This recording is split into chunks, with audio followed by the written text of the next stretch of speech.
You know Dewey's Bakery for its iconic sweets and treats, the sugar cakes, the thin cookies, and the cake squares, especially on Mondays when you can get one of those delectable squares for free. But during these hot months, you can't forget about the ice cream. Made from scratch and featuring all your favorite flavors, Dewey's ice cream is the perfect way to beat the heat this summer. And what do we always tell you about Dewey's? It's the place for all of life's celebrations. And in the summer, that means weddings. Since 1930, Dewey's has been crafting delicious wedding cakes, plus custom cupcakes and groom's cakes. Team up with one of their celebration specialists to find the perfect fit for your special day. To get started, just email cake@deweys.com or swing by the Thruway location in Winston-Salem. And for any of your everyday cravings, you can also visit the store at Renolda Manor or at Friendly's Shopping Center in Greensboro. Dewey's, celebrate every day. This is the Triad Podcast Network. I'm Algenon Cash, and you're locked in. Welcome back to another important conversation. Today, we are diving deep into the national and state economy with Dr. Jeff Sarbaum, senior economist at UNCG, right here in the Triad area. From headlines about interest rates and weak job reports to the surprising dismissal of the Bureau of Labor Statistics Commissioner, it's clear we're entering uncharted economic waters, and to that, the looming uncertainty of global tariffs, and many Americans are left asking, what's really going on? Dr. Sarbaum joins us to offer clarity, context, and perspective on the forces shaping our economic outlook, both here in North Carolina and across the country. Whether you're a business owner, worker, policymaker, or concerned citizen, this is a conversation you don't want to miss. And Dr. Sarbaum, welcome back, man. Thank you for locking in again. Yeah, you're absolutely welcome. It was great to be here last time, and I'm looking forward to chatting again. Well, you brought a bunch of news with you. So we've got a lot to try to unpack in about 30 minutes here. I think really just to get started, I think so many people, including myself, I'd like to say that I'm pretty smart and intelligent when it comes to the economy. But even recently, I've been scratching my head to what's going on. And I think a lot of people are scratching their heads. So let's just start there. Generally, how do you feel about the U.S. economy? What are you seeing? I mean, I think the name of the game right now is uncertainty because we don't know how the tariffs are going to play out that were just imposed on August 1st. We don't know what's going to happen with interest rates. There's tremendous pressure being put on the Fed to lower interest rates. At the same time, the Fed is feeling, like their hands, I think, are somewhat tied in the sense that there's uncertainty about what's going to happen to prices with these tariffs on, the last consumer price index that came out suggested that prices had gone up by 0.3%, which was a reversal in the trend that we had been seeing and something that economists had been predicting. I think last time I was on the show, I had said on, expect in 4 to 6 weeks perhaps to see prices starting to rise on. I think I was wrong on that, but I think I was wrong on the timing, not necessarily wrong on the ultimate impact on, I think we saw GDP grow in the second quarter by 3%, which is always an encouraging sign.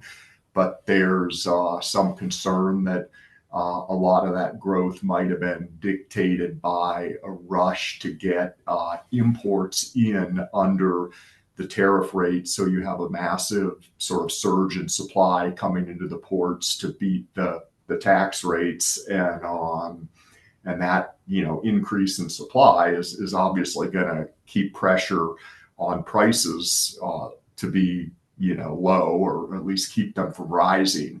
And so the real question is going to be what happens next as we start to approach the holiday purchasing season for retail outlets. This is sort of the sort of end of the line as far as making those orders for the holiday season. And so, we'll see what happens with prices as we move forward there. Certainly the jobs report that just came out is not encouraging.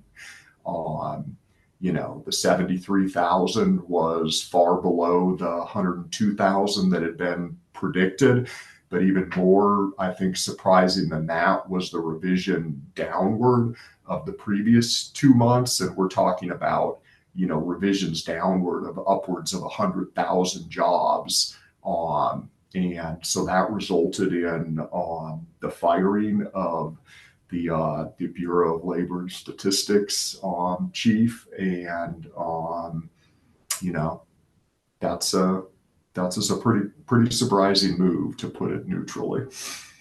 Well, you said a lot there in your opening comments. So let's go back. You did something that a lot of humans struggle to do, which you said I was wrong in terms of in terms of when prices were going to go up. Not that they obviously we do see a little bit of inflationary pressure, but Yeah.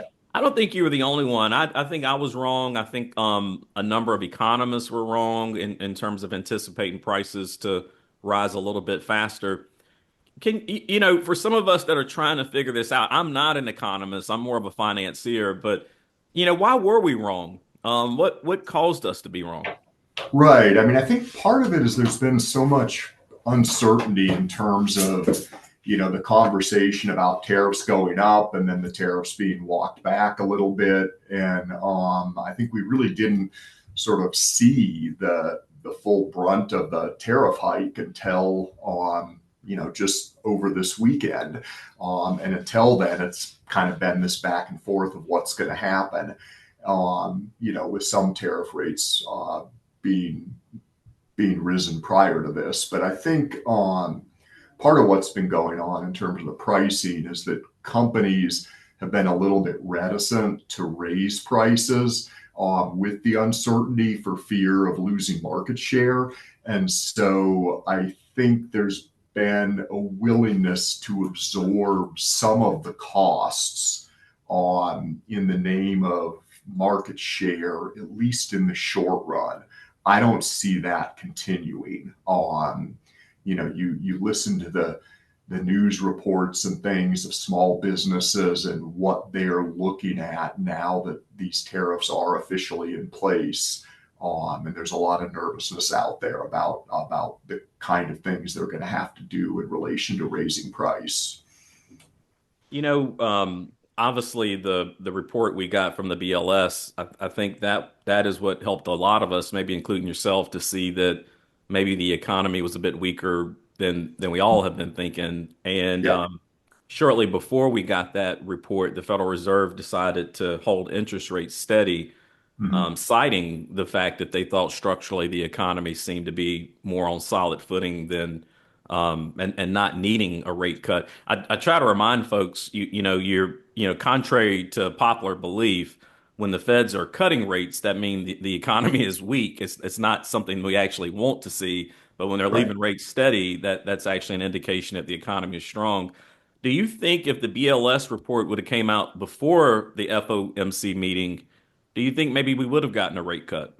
I haven't thought about that question, and it's a very good question. And I think, crystal ball wise, I think it really would have been a coin flip. I think the Fed is quite concerned about rising prices heading into the holiday shopping season that will be upon us, before we know it. The Fed has a decision to make again in September. I would think that they're probably leaning more toward a rate cut than previously. When they signaled that they weren't cutting rates at their last meeting, there was somewhat of a signal that the rates wouldn't be cut again in September. Or at least that's maybe how some economists were reading the tea leaves, is that they were going to hold steady one more time to see what happens. I think that is probably what's on the table now, is a revisiting of the September decision. But I can't tell me what the crystal ball says. Yeah, and there's a lot of time in between now and September. I think we Sure. even get maybe a CPI report before September, and maybe Yeah. even another jobs report before September Yeah. as well. So I guess that'll tell us. You highlight the revisions in the jobs report that actually I guess ended up costing the BLS chief her job. Two questions there. What do you think the softness in the numbers is trying to indicate to us? And, is the president right? I mean, why would we have these big, large revisions going back over 2 months ago? I guess maybe help me in the audience to understand the process by which they go through to produce these reports. Sure. I mean, the initial job reports numbers are just estimates, and then they get revised when a lot of additional data comes in the following months. And so they don't have a lot of the jobs information when they make these initial estimates. Historically, they've been pretty good at being able to make estimates based on the information that's coming in. There is so much upheaval and uncertainty in the economy right now that it's not unreasonable for the numbers to be further off in terms of not exactly knowing what's going to be coming in when you do the revisions. You've got all of this change in employment in the federal government that is not necessarily related to job growth. And so when those figures come in, perhaps after the fact, then you get downward revisions. Yeah, and it really feels like maybe the president made that decision for political reasons because the report didn't say what the president wanted to say. As an economist going forward, I mean, Dr. Sarbaum, is there any concern about starting to trust the data coming out of Washington? I mean, that's not a conversation that we've, at least in my lifetime, I don't recall us having a conversation about whether or not we can trust the numbers. But are we sort of on that are we on that slippery slope? I mean, I would say we're on that slippery slope or that edge of a cliff, and we've already taken one step over it by firing the BLS chief. And if we can't have confidence in the economic data that is being provided to us, it is going to make it nearly impossible for businesses to make efficient decisions in relation to hiring, in relation to production. It is a keystone of economic growth to have accurate data about what's happening in the economy. And I think economists around the world were pretty shocked by the firing. This is an individual who is working with models and just providing the information that those models spit out about jobs numbers, and reporting the data. To suggest something nefarious is happening at the BLS is something that I would have a very, very, very hard time believing. Well, and I guess the concern is that, I mean, whoever replaces this person, do they have some kind of incentive to? I've always said that, I've worked with numbers for 20 something years, and especially in finance, I've always said you can sort of make numbers look however you want them to make, depending on Right. how you model them. And it's so important to have access to good, accurate data because these things can be skewed so easily by taking this out or adding this in or changing the way you measure a certain variable. And it's terrifying to know that whoever replaces this lady who's going into the BLS, that maybe they feel like they have some hidden incentive to make the numbers look good for the boss. I mean, do you think we'll see some kind of an emergence of just independent economists maybe taking on the role of helping us understand what's really going on with our economy? I mean, I know you already see that now to some degree with think tanks and that type of thing, but all of us in the industry, all of us in finance and in the markets and in business, we typically look to the federal government to give us those right numbers. Well, I think that's right. I mean, the federal government is the largest generator of the data that economists use, and so we rely on that. And if that data is not accurate, there's no way for us to make predictions, and there's no way for us to assess what the health of the economy actually is. And that's very problematic. I don't have any problem whatsoever with people taking factual data and coming up with different stories behind what that data is telling us. I mean, that's just normative sort of analysis of people having different opinions about what things mean. But, when you start tinkering with the actual generation of the data itself, that's hugely problematic. There's nothing like summertime here in the North Carolina Triad. And when it comes to the season's can't-miss events, at the top of the list is the Coal Pit Live Music Series at Incendiary Brewing in downtown Winston-Salem.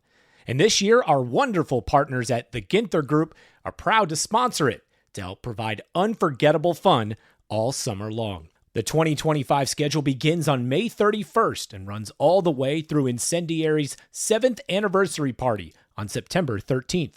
If you visit theginthergroup.com or follow them on Facebook and Instagram, you'll be able to see the details on every upcoming show, along with any special promotions. Again, a huge shout out to the Ginther Group Real Estate for sponsoring this year's Coal Pit Live series at Incendiary Brewing. And a great way to join us in helping to say thank you, just keep them in mind for all your real estate needs. It's one simple phone call, 336-283-8689, or just one simple click to theginthergroup.com. It's time to get serious about your financial future. It's never too early, but it could be too late to get started. And that's oftentimes the hardest part, getting started. How much do I save? Where do I invest? Do I save for college or retirement? How much for each? And who do I talk to about it all? Okay, we'll keep things simple for now and help you answer the last one. We recommend you begin with a local financial advisor, and that's Jennifer Johnson of Three Magnolias Financial Advisors. She'll sit down with you for a complimentary introductory consultation and go over all of your questions. Get started on the path to achieving your financial goals. Visit threemagnoliasfinancialadvisors.com or call 336-701-1600. Get comfortable with your financial future. Three Magnolias Financial Advisors. Retirement, financial planning, and investments. Securities offered through Private Client Services. Member FINRA SIPC. Investment advisory services offered through Three Magnolias Financial Advisors. Three Magnolias Financial Advisors and Private Client Services are not affiliated. Private Client Services is under separate ownership from any other named entity. Yeah, no, I totally agree. I was floored on Friday. I think myself and even some senators and congressmen and women who haven't been asking questions the last several months also started asking questions over the weekend. But when you were here last time, you talked extensively about stagflation. Has that sentiment changed in the last several months since you were last here? Do you still see the potential for stagflation in the next 6 to 12 months? I mean, I would have said, things look like they were doing better than maybe I would have initially imagined. But I would probably take that statement back as a result of Friday. The jobs numbers suggest the economy is slowing down. The rising inflation report suggests prices are going up. You combine those two things, and that's the classic definition of stagflation. And so, we have now seen real data that we are on a path that could be one of rising unemployment and rising prices, which is the definition of stagflation. Dr. Sarbaum, you're here in Greensboro, North Carolina, and bringing things a little bit closer to home now. I know you're always talking to business owners and different corporate leaders here in our backyard. Outside of what we might see happening at the federal or the national macro level, talk a little bit about what you're seeing here in the state of North Carolina. What are you hearing from businesses right here in the Triad? Honestly, I've been on sort of my summer period right now doing research. So I've been kind of holed up in an office and not doing a lot of, conversational outreach that I would normally do during the regular academic year. But my general sense would be that North Carolina is probably in pretty good shape as far as one of the states in the U.S. economy. I mean, we are, experiencing tremendous population growth in the Triangle area. We've experienced some good investment opportunities by some tech manufacturing in the Triad region. And so, I would think North Carolina is in a much better position to weather whatever situation may or may not be coming than some of the other states. And with some of the challenges that you and I've talked about over the last several months, some of the things happening at a macro level or even at a global level with some of the interaction with our trading partners, do you see any specific risk to North Carolina businesses or even to Triad-based companies? I mean, no more so or less than the risks I think we see across the nation. North Carolina has, pivoted to some degree, I think, away from manufacturing more toward financial services in places like Charlotte, more toward tech and pharma and things in Research Triangle area. And those sorts of industry, I think, are likely to be, more immune from some of the tariff kinds of things if it really goes south on us. Yeah, and see, I've been trying to keep an eye on our port system and just Mm-hmm. curious if some of what's happening at an international tariff level is starting to impact any of the container traffic coming actually into North Carolina. I actually had Jake Cashin from the North Carolina Chamber on a few weeks ago, and we were having that same conversation. But I mean, it does appear that North Carolina, I mean, because of some of its resiliency and some of the variables that were already in place, and just the fact that we're growing so fast, we seem to be powering through all this in spite of what's happening in Washington, not necessarily because of it. So Mm-hmm. Yeah, I think that's good way to put it, in spite of. Yeah. when you look at some of the quote unquote trade deals getting done, what's your reaction to some of that? I mean, it looks like on average, when I'm looking at some of these deals that are coming in, it looks like on average we're structuring tariff rates in between 15 and maybe 20% or so. I know for some many people they think that's a great thing because it's not the 30-50% that was talked about back in April. But I think when you still look at where average tariff rates were historically, right around 2 or 3%, I mean, this is a significant increase to go to 15 or 20%, depending on what country you are. Yeah, it's a very significant increase. It's a massive tax on the American consumer, because the American consumer will ultimately be the one that bears the costs of these tariffs.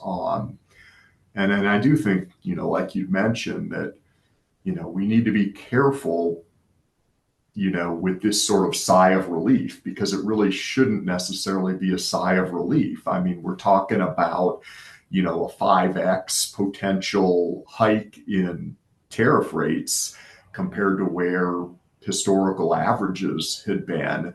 And so, it's not as though we are coming back from having, you know, 20, 30, 40, 50, 150% tariffs or whatever these numbers being thrown out there are. When you really drill down into it, we've doubled or more tariff rates relative to where we were in the fairly recent past. And that is very disrupting to the global economy and to global supply chains. And, there's a reason certain products are produced in certain countries, and it's because they can be produced cheaper there. And that results in lower costs for American consumers. Yeah, and it I don't know. I the deals themselves don't even appear to be that good. I guess if you can call them deals. I mean, most of these things have not been structured around a true trade agreement that's approved by Congress and, goes through all the normal channels that a trade agreement should. But I mean, the deals themselves don't look that great. I mean, we pay or we're going to pay a 15% tariff on goods coming into our country, but then that same country they're not they're it's a 0% rate for our stuff going into their country. Now I know from our end it sounds like that's good because we're talking about all this money that's going to be generated, but I think all that money is going to come from American consumers. So it's almost like we're paying a tax, and then the trading partner that we're working with, their consumers aren't paying a tax. Am I looking at that correctly, or? I, I think so. Yeah. I mean, the ability for the United States to sell exports to the rest of the world without incurring, high taxes is not necessarily a bad thing from the perspective of export job creation in the United States.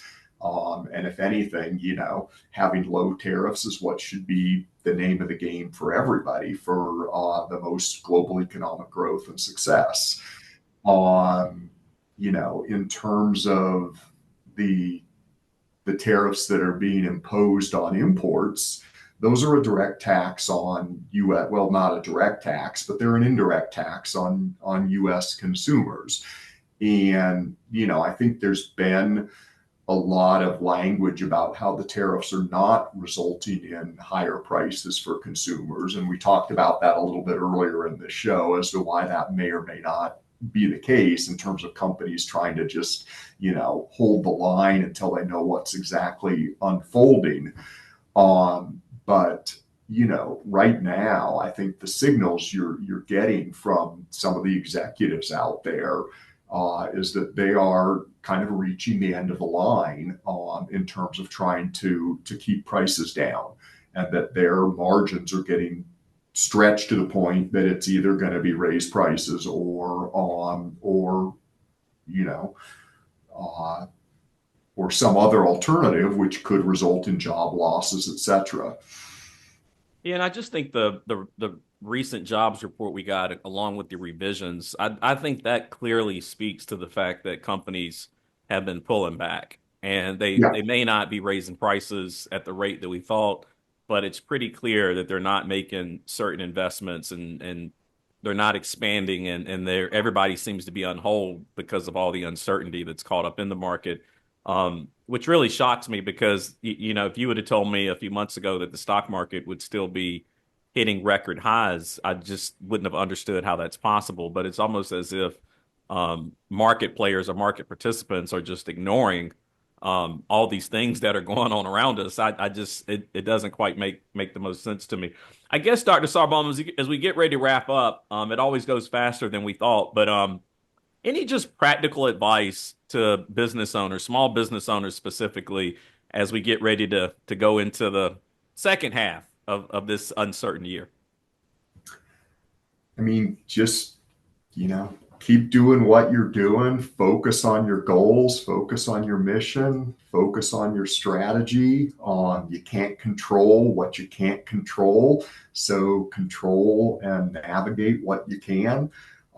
Be very, very flexible. Be careful about what's happening to your production costs, and pay attention to how your product and your market responds to price hikes, because if that's something that your industry is going to be faced with due to rising production costs, then you want to be the first out of the gate to strategize how you're going to respond to those things.